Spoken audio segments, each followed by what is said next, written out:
Radhe Radhe friends.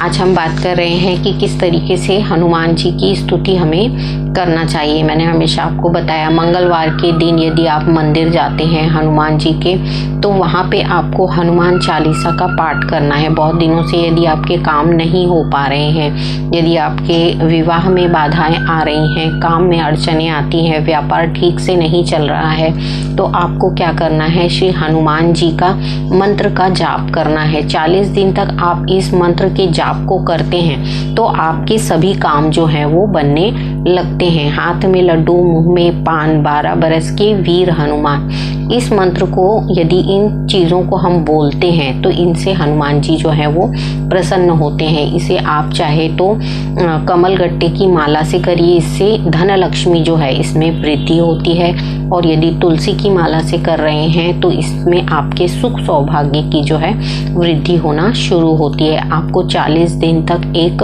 संकल्प लेते हुए भगवान जो हनुमान जी हैं उनके समक्ष बैठना है। यदि आपके घर में चित्र है या छोटी सी भी फोटो है तो उनको आपको रख लेना है पाटे पे, उनके सामने घट स्थापित करना है। जैसे लोटे में पानी डाल के उसके ऊपर घट बनाते हुए उसको दिया जलाना है, और दिया जो है वो आप अपने तिल के तेल का जलाना है, क्योंकि तिल के तेल के दिए से भगवान श्री हनुमान जी जो हैं वो बहुत ही प्रसन्न होते हैं। तो उनको प्रसन्न करने के लिए ही हम इन कार्यों को करते हैं। जैसे हनुमान जी जो हैं उनकी भक्ति जब हम करते हैं तो उन्हें क्या चीज़ें प्रिय हैं उन चीज़ों का भोग हम लगाते हैं। तो आप चाहे तो पान का एक भोग लगाइए, गुड़ रख दीजिए। ये सारी चीज़ें जो हैं हनुमान जी को बहुत ही प्रिय होती हैं। जैसे गुड़ और चने का भोग उन्हें लगाइए, हर मंगलवार को लगाइए। देखिए आप यदि 5 से 7 मंगलवार भी एक मंदिर में जाके भगवान श्री हनुमान जी के सामने तिल के तेल का दिया जलाते हुए उन्हें भोग लगाएंगे, पान का, चने का और गुड़ का, तो ये चीज़ें क्या होती हैं, भगवान को प्रसन्न करती हैं। इसके अलावा जब भी आप परमेश्वर के समक्ष बैठ रहे हैं तो हनुमान चालीसा पढ़ सकते हैं।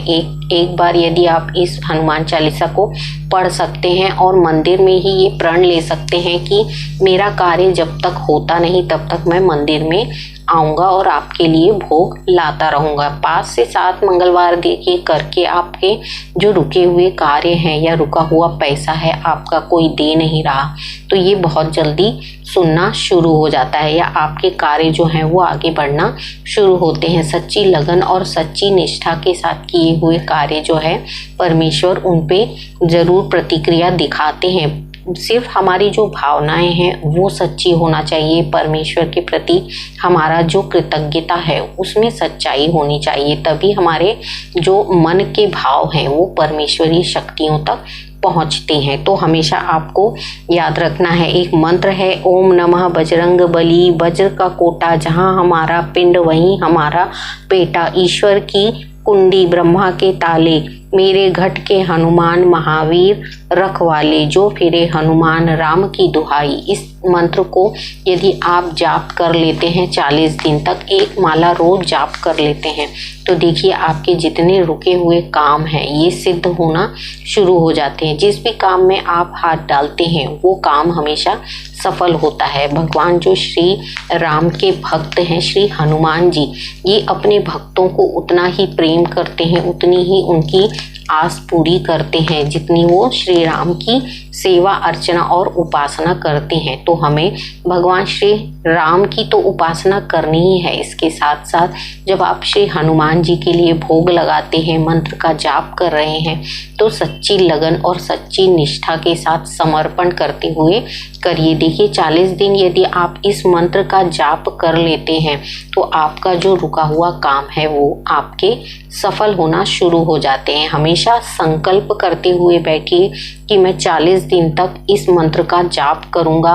किसी भी एक टाइम बैठिए, चाहे आप सुबह बैठ सकते हैं या तो आप शाम को बैठिए, पर बैठना आपको एक ही समय पे है, तो उसी समय को पकड़ के चलिए जो आपके लिए सुविधाजनक हो। यदि आपको सुबह में बहुत ज़्यादा काम होता है और आप बैठ नहीं सकते, क्योंकि मंत्र जाप जो होता है उसको हमें ऐसे शांत माहौल में करना चाहिए जिसका पूरा फल जो है वो हमें फलित हो सके। तो हमारे फलित होने के लिए हमें शांत माहौल चाहिए, जहाँ हम जाप कर सकें, परमेश्वरी शक्तियों के साथ जुड़कर अपनी भावनाओं को बता सकें, बोल सकें, क्योंकि परमेश्वर तो सब कुछ जानते ही हैं। पर जब हम अपने सिद्धांतों को सिद्ध करते हैं, यानी कि जब हम परमेश्वर के सामने बैठ के उनके लिए कृतज्ञ भाव से परमेश्वरी शक्तियों के सामने अपनी गुहार लगाते हैं, अपनी भावनाओं को व्यक्त करते हैं, तो परमेश्वर को भी ये बात का एहसास होता है कि ये भक्त मुझे कुछ समय दे रहा है। जब समय आप देना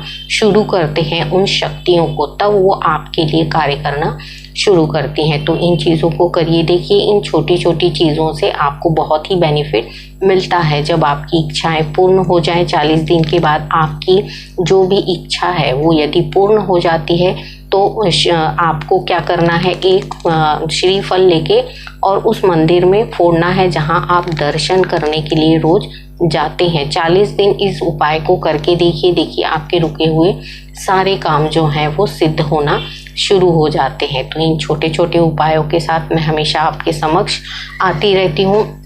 अगले वीडियो में कुछ नया लेके आऊँगी। तब तक के लिए राधे राधे।